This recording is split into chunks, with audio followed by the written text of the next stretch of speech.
ప్రధాని మోదీ నెదర్లాండ్స్ పర్యటనలో కీలక పరిణామం చోటు చేసుకుంది. ఈ పర్యటన సందర్భంగా నెదర్లాండ్స్ 11వ శతాబ్దానికి చెందిన అనై మంగళం రాగి శాసనాలను భారత్కు తిరిగి ఇచ్చింది.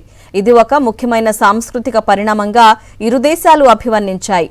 స్థానికంగా లైడెన్ శాసనాలుగా పిలువబడే ఈ కళాఖండం మొదటి రాజరాజ చోళుని పాలనా కాలానికి చెందింది. 30 కిలోల బరువున్న 21 పెద్ద 3 చిన్న పలకాలతో కూడిన ఈ రాగి శాసనాలు 2 విభాగాలుగా ఉన్నాయి. ఒక విభాగం తమిళంలో ఉండగా మరొకటి సంస్కృతంలో ఉంది. రాజేంద్ర చోళుని ముద్ర ఉన్న కంచు ఉంగరంతో కలిపి ఉంచబడ్డాయి. అనై మంగళం రాగి పలకలుగా కూడా పిలిచే ఈ శాసన సమూహం రాజేంద్ర చోళ మహారాజు జారీ చేశారు. నాగపట్టణం సమీపంలోని అనై మంగళం గ్రామాన్ని ఒక బౌద్ధ విహారంగా నిర్మించడం కోసం శ్రీ విజయ రాజ్యానికి చెందిన శ్రీమార విజయోత్తంగ వర్మన్కు తన తండ్రి రాజరాజ చోళుడు దానంగా ఇచ్చిన వృత్తాంతాన్ని ఈ శాసనాలు వివరిస్తాయి.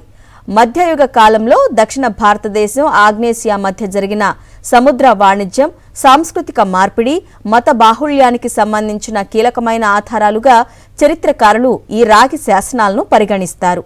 చారిత్రక కళాఖండాల ఒప్పందంలో భాగంగా భారత్కు విలువైన చోళుల రాగి శాసనాలను తిరిగి అప్పగించిన డచ్ ప్రభుత్వానికి ప్రజలకు ప్రధాని మోదీ కృతజ్ఞతలు తెలిపారు.